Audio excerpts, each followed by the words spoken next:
And joins us with the latest update. Janelle?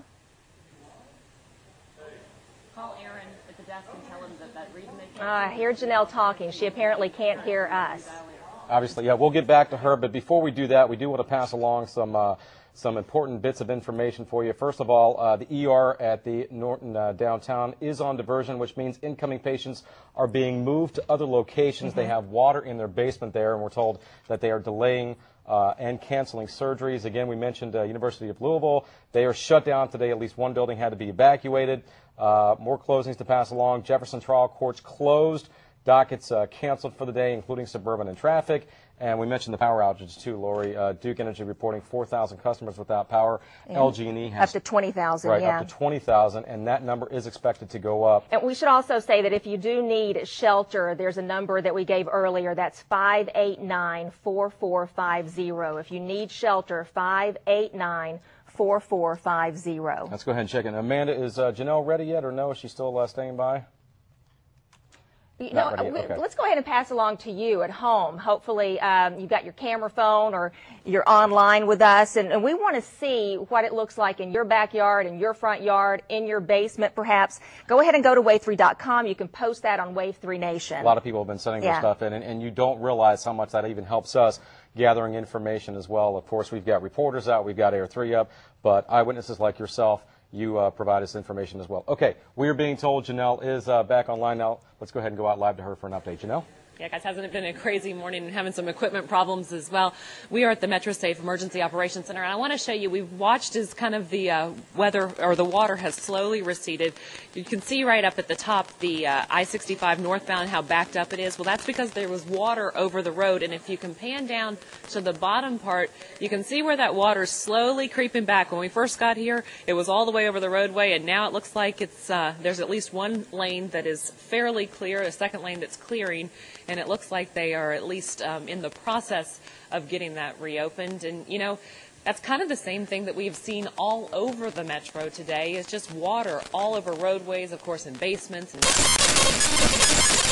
Steve said that's not because any pumps failed or weren't working per se.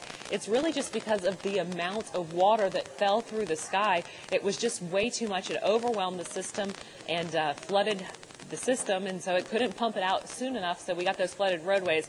Now, unfortunately, the major problem that we heard from about 4 different people at this press briefing that we had here today is people driving around those barriers. It seems like that is just common sense. If there's a barrier up, there's a reason. Well, people are driving around, and that was a major problem here. We had a motorist drive around 2 of MSD's personnel into a viaduct at 7th and Berry, and those 2 MSD personnel had to break windows out to rescue that individual. I can't stress enough, do not drive into low-lying areas, standing water. 2 feet of water will wash an SUV away. 6 inches of running water will wash a full-grown person off their feet. We have seen in the past fatalities due to flash flooding in this community. It's unnecessary. Now, fortunately, so far today, no fatalities and really no major injuries that we have been told about. But police say that they will arrest you if they see you going around those barriers, especially if there's a police officer there. But even if not, they will arrest you. Now, some other things to keep in mind. They're asking you if your basement is flooded to please stay out of it. You never know what may have caught and maybe charged water. Also, with those kiddos out of school, they're asking you to make sure your kids stay safe. It's probably pretty tempting out there because there's a lot of puddles to stomp through, but you never know how dangerous that might be. One other note, the main branch of the library downtown Louisville, its basement was flooded. Tens of thousands of books, the computer system, the HVAC system, just to give you an idea of how severe the damage is that we're looking at from this flooding. Reporting live downtown, Janelle McDonald, Wave 3 News. Oh, that's some bad news there. Well, thank you, Janelle, and always some great advice. We want to head back over to southern Indiana and Elizabeth Donatelli, who spent the morning over there this morning and saw some pretty much the same type of pictures. I mean, it's bad there too, isn't it, Liz? Mm-hmm. It's bad across the region. Southern Indiana, we've been hearing about that for a lot of the time, starting with hail in the early morning and ending with huge puddles of water from all the rain that it got in such a short amount of time. Hard, major rainstorm. It was actually leaking in there. It was a mess. I think Griffin summed it up pretty well there. It was a mess. Now, he was in his father's auto shop, Barr's Transmission, in New Albany for the storm.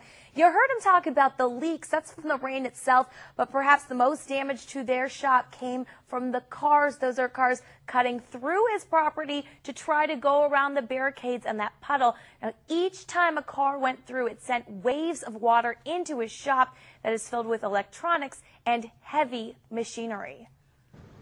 Now, I'll spend the rest of the day getting my shop dried out. So I've wasted all this labor and everything. You say it's a loss of money for you. Yes, big time. All work goes on hold, and I've got to get this taken care of.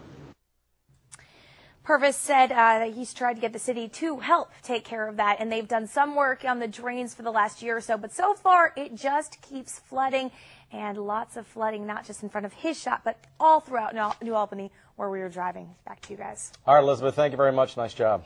And we're back in just a few minutes with another check out in West Louisville. Stay with us.